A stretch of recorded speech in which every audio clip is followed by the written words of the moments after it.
Hello, welcome to Ketchya Later. I am Mariner. And I am Cody.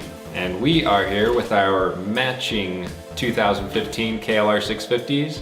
I know what you're thinking, we are not a couple. I know that would be an entirely different channel if we were. But anyways. So today we're gonna talk about the KLR lowered dash. And basically what we're gonna go over is buying one versus building one. And we're just gonna go over the details with that. So Mariner's gonna start us off. So I bought the KLR dash from Rocky Mountain ATV and it was about $115 if I remember right. And a little overpriced in my opinion, but especially considering how much it took Cody to build one. Yes. So basically cost and all for me was free because I got the aluminum, just scrap metal around the house for free, and already had a voltmeter. But it's much cheaper than going with that. The only thing I would say though is you have to have the tools to do it and the time. So I think that's kind of what you're gonna have to wager on this, but yeah, so we'll go into more detail about that. If you think you can build one or just buy one. Yes. All right, so we've got the KLR dash from Rocky Mountain ATV right here. If you wanna pan down, it's got two of the 12 volt cigarette lighter sockets. They are marine grade, which is nice. So as long as they're closed, they should be pretty water resistant. Open, I mean, it's gonna rot out just as easy as anything else.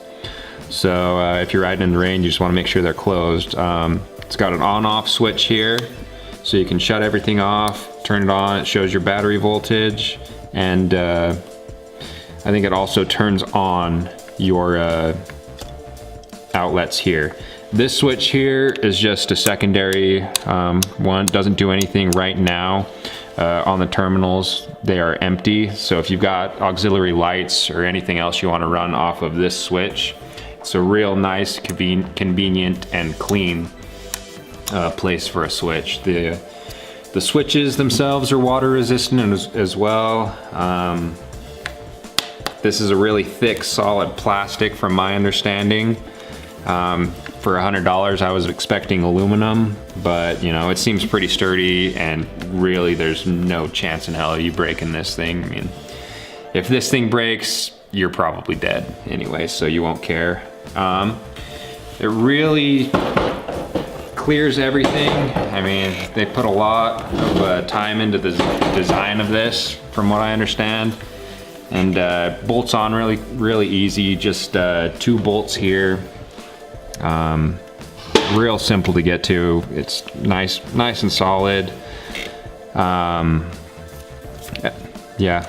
LEDs on the voltage meter are really bright, easy to see, and wiring it up was really easy. It's got a power and a ground. The ground you just run down to back behind this fairing here and ground it out. The power just goes under the tank, under the seat, straight to your battery, and it is fused, which is also kind of nice.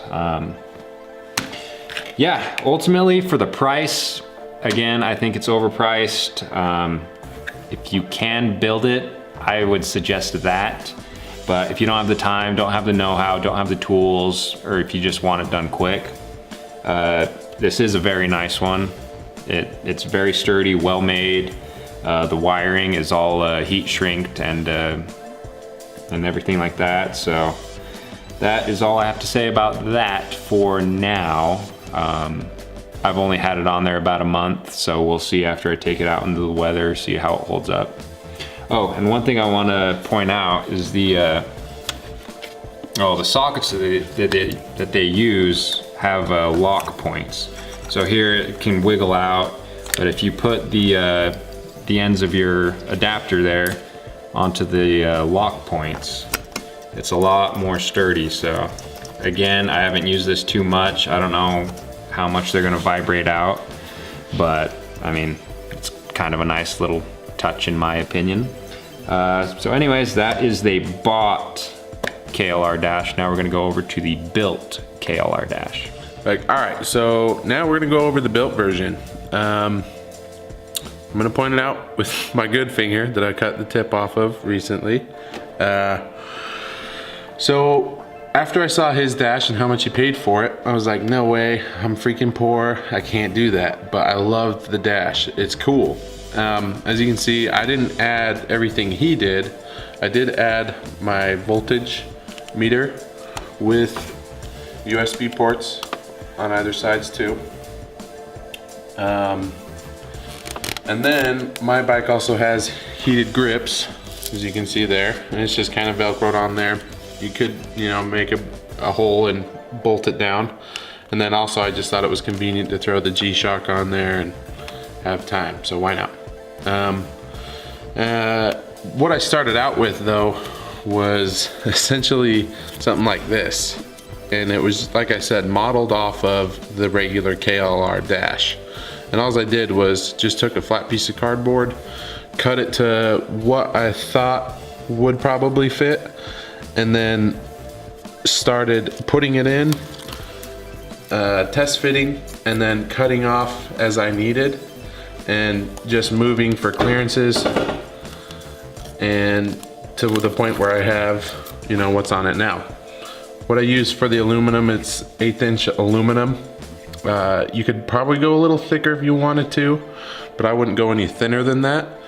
It has a little bit of flex, but it's not bad enough. I think it's just right on the money. I did end up throwing some vacuum hose where the cable guides used to be, and those do have to come off, by the way. And they're just on the top of your triple tree where your forks are. These vacuum hoses that I just cut a slit down the middle and stuck over where my cable guides are has definitely kept some of my cables from wearing. So, I mean, if you have a KLR dash, maybe just throw some vacuum hose on there. It's pretty cheap. I think it's like $5-6 for like 8 feet of it. And it will save your cables. But what also is cool is just having the ability to make your dash how you want. So not that what they have over on the purchase one isn't bad, but just having the ability to put what you want where you want is pretty cool. And the price. But the time is definitely gonna probably be a wager point for you. I probably, from going back and forth to cutting this, and then after this was done, trying to put it on aluminum, and then bending and drilling holes. It took basically like a whole afternoon of just kind of tweaking and, you know, not really hitting it hard, but you'll take, you know, a good day out of it. And then with that, the tools. I ended up using a skill saw and then a bench grinder and a drill to get everything shaped up and cleaned up to what it is now. Making the bends, I used the big vise on the bench and a hammer, so nothing crazy. You could probably get away with doing it just on anything with a hard corner, essentially. But overall, I definitely think it's worth it, because for the amount that you would spend, even if you didn't have the tools, you could probably buy some cheaper end tools that would, you know, do more than build a KLR dash for you, and it just pans out, I think, to be more worth it. So, not that it's a bad product, love it, and that's why I modeled off of it, but yeah, go build. All right, so to kind of sum things up, again, I don't regret buying this KLR dash. I just think, had I known how easy and cheap I could have done it by building it, I would have gone that route. Yeah, again, it's a well-built product. It does what it's supposed to do. I kind of wish it would have had USB ports on it instead of just the cigarette lighter outlets, because those tend to wiggle loose. But again, pretty good product. I just don't think it's worth $100. So I'm gonna have to give this one to Cody here. If you can build it, build it. $100, you can buy a lot more stuff for your KLR. I mean, that's God knows how many tanks of fuel you can go on. Oodles. Yeah, so that's my take on the KLR Dash from Rocky Mountain ATV. Well, so yeah, with that, I mean, you have the time, you have the money, or maybe not the time, but the money, go for that. But for this, I just feel like you can't go wrong with the price, and it's always fun just working on your bike, making it your bike. So, like I said, go build.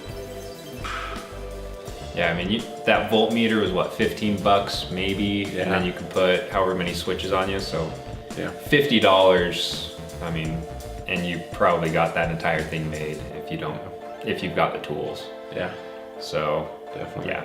And there's other videos of like, you know, people building them. We'll probably do one for a buddy, so we'll probably have a video on how to build this one similar to it. But yeah, so with that, I think we're gonna wrap up, but let us know what kind of videos you want to see next. We have lots of mods on the bike that we're gonna go over, but if there's one that you want to see sooner than later, let us know in the comments.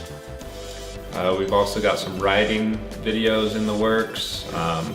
Nothing too crazy, but just showing a little bit of the capabilities of these off-road. I mean, I'm pretty amateur. Cody here is, you know, a step above as far as riding goes. But yeah, we're hard on these bikes, and we have a lot of fun with them. We kind of want to get as many people onto KLRs as possible. Yeah. So any questions, comments, anything you want to know about them, let us know.